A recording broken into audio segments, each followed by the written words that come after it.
Now, I don't have any kids that I know about, but if I did,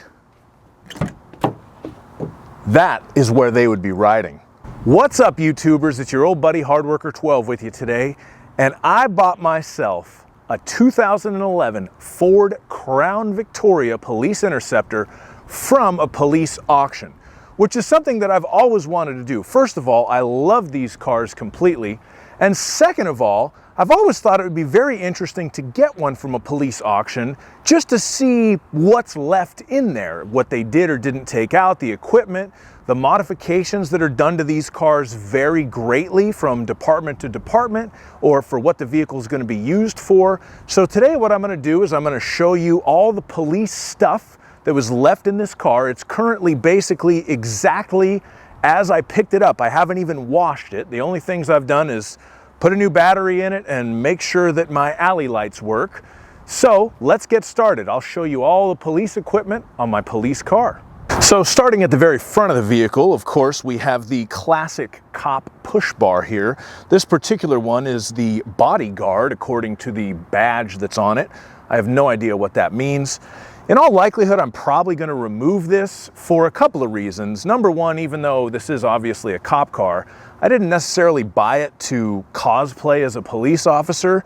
And number two, when I'm driving the vehicle, I can only see the driver's side upright sticking up. So it kind of makes it feel like I'm driving a buck-tooth car because of the angle. I can't see the one on the passenger side, so I'm not a big fan of that lack of symmetry. Something else that's kind of cool, right behind the Ford logo in the grille, they left the siren in this particular car. Now it's unhooked, I can't make it work, but it's still in there, and that's cool, they didn't take it out.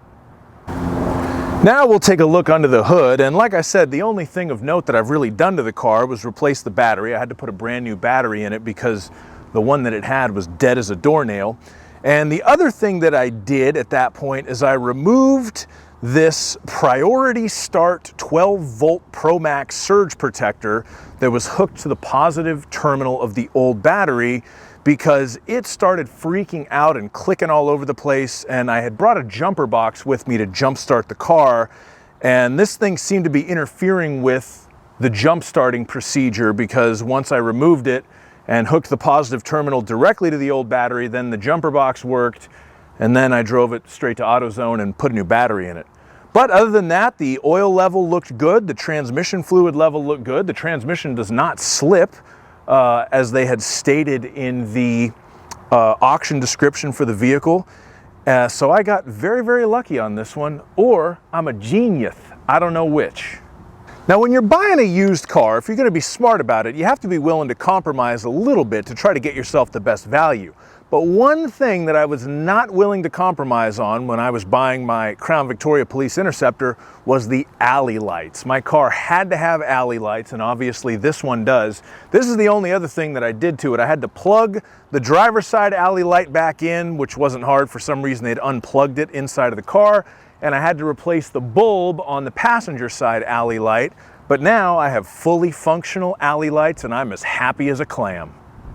Now, of course, we have some random stuff on the inside of the car too, and this was just sitting on the floor on the passenger side in the front, and it appears to be a Whelen model BETA 112R 12 VDC remote amplifier. I'm assuming that this might be for the siren since it is an amplifier, but I don't know for sure. I'll have to figure that out. Now, another thing that they left inside of this car is a big mess of a center console. There's tons of wires in here that some of them have been cut, some of them, I don't know where they go. I also have some switches. One of them is for the siren, another one appears to be for the light bar because we've got amber and red.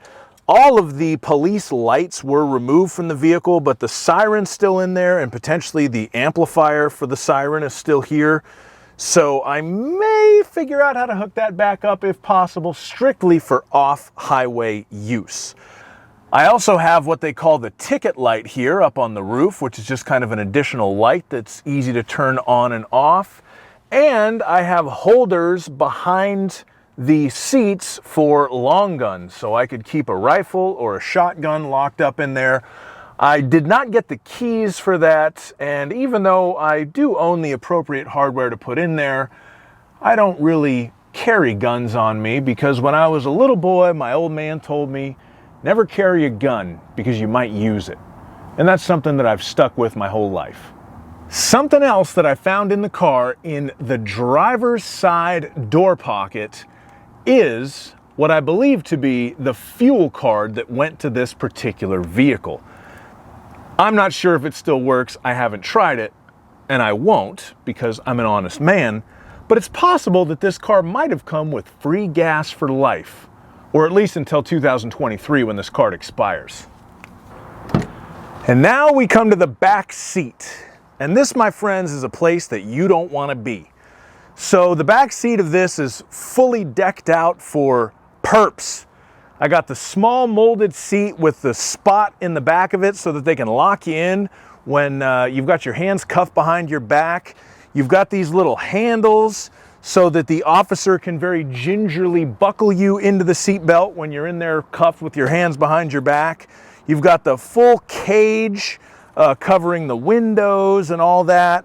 And of course, the door handles don't do anything. You can't open the doors. You can't unroll the windows in the back. None of that works. The cage is going to have to go for me. I don't really want that in there. I'm going to have to figure out how to get that out, get a real back seat in there so it's kind of like a regular automobile because I don't really like the look of the cage. And it prevents me from putting the driver's seat all the way back, and since I'm a relatively tall individual, that kind of sucks. But it's cool that it came with it, I guess. Give me something to do, take it out of there. So, last but not least, that brings us to the trunk. And there is some stuff in this trunk. First of all, up here by the spare tire, I have some kind of tray that pulls out, and there used to be something on there. I really don't know what. But there's some fuses and some controllers.